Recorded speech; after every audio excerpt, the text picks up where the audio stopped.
Now, the reason that it's interesting that the Gixxer 8R is not very uncomfortable is that there's a lot of variety in comfort for bikes like this, bikes in this class. For example, Yamaha R7, very committed. Like, you lean way forward, it feels like a true sport bike when you sit on it. Aprilia RS 660, not so much more upright and comfortable, similar to the Gixxer 8R.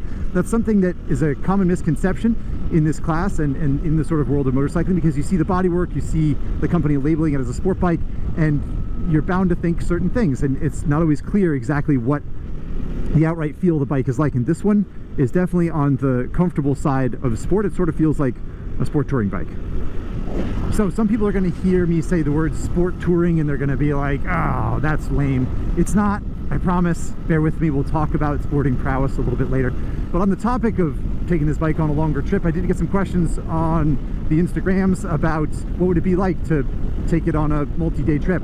I think it's actually really good. You know, this engine, as I mentioned, is practically the one from the V-Strom 800, which is a travel motorcycle, if nothing else. And 70, 75, 80 miles an hour on the freeway, there's no vibration that's ever going to bother you, in my opinion. It cruises really nicely, it feels good, there's lots of roll-on power. It's just a nice, linear, productive, industrious engine. Works really well. And fuel mileage, for me anyway, was around 50, which I don't tend to ride motorcycles particularly politely, especially when I'm testing them. The average of 50 miles per gallon wasn't too bad, in my opinion. The downside is that 3.7 gallon tank, which you're not going to get a lot of miles out of, right? I mean, still, you're going to go 150 miles probably on a tank. That's where I was filling up most of the time, 140, 150. If what you want to do is travel on this bike and take a multi-day trip, or, you know, ride twisties and put a tank bag on it and put the tail bag, some luggage, whatever, you might find yourself a little bit disappointed in that.